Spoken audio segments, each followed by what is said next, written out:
Additional DCP admin గారు రామగుండం రాజు సార్ని కూడా వేదికను అలంకరించవలసిందిగా మా యొక్క తర్వాత ఆర్ఫాన్స్ ఎవరైతే ఉన్నారో బ్రదర్స్ ఉన్నారు ఇక్కడ. ఇప్పుడు ఏం చదువుతున్నాం? 10th క్లాసా?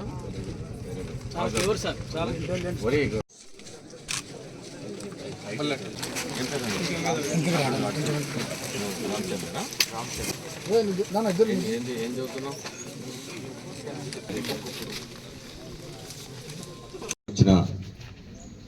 డ్రగ్ అబ్యూస్కి గురైన వాళ్ళు, నేను అందరినీ ఏమంటున్నానంటే మీరందరూ డ్రగ్స్ అమ్మిన వాళ్ళని అనుకోవట్లేదు,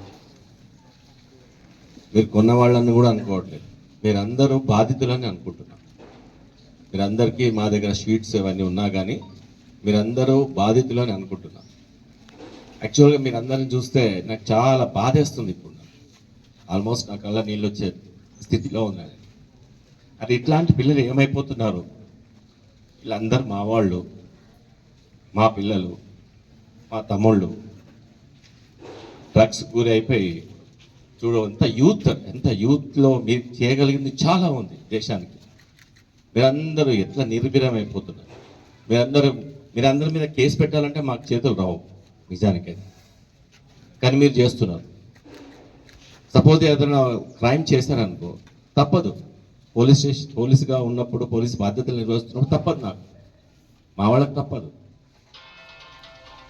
సో మిమ్మల్ని మళ్ళీ జైలుకి పంపించాలంటే మాకు చాలా బాధేస్తుంది. యాక్చువల్గా రేపు పిల్లాడు మంచిగా అవుతుండే కదా, ఈ పిల్లాడు మంచి చదువుకుంటే మంచిగా రేపొద్దున పోలీస్ అయ్యే ఛాన్స్ ఉంది, కలెక్టర్ అయ్యే ఛాన్స్ ఉంది. రేపొద్దున ఇప్పుడు ఇందాక మాట్లాడిన ఈ అనాథల పిల్లలతో వాళ్ళు ఒక్కొక్కరు ఏంతో ఉన్నారు. మన దగ్గర యూత్, ప్రపంచంలోనే యూత్ ఉన్న దేశం మన దేశం.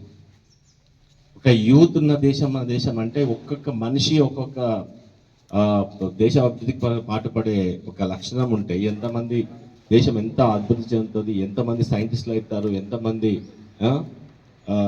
బిజినెస్ మ్యాన్లా కావచ్చు, ఎంతమంది ఏదైనా కావచ్చు.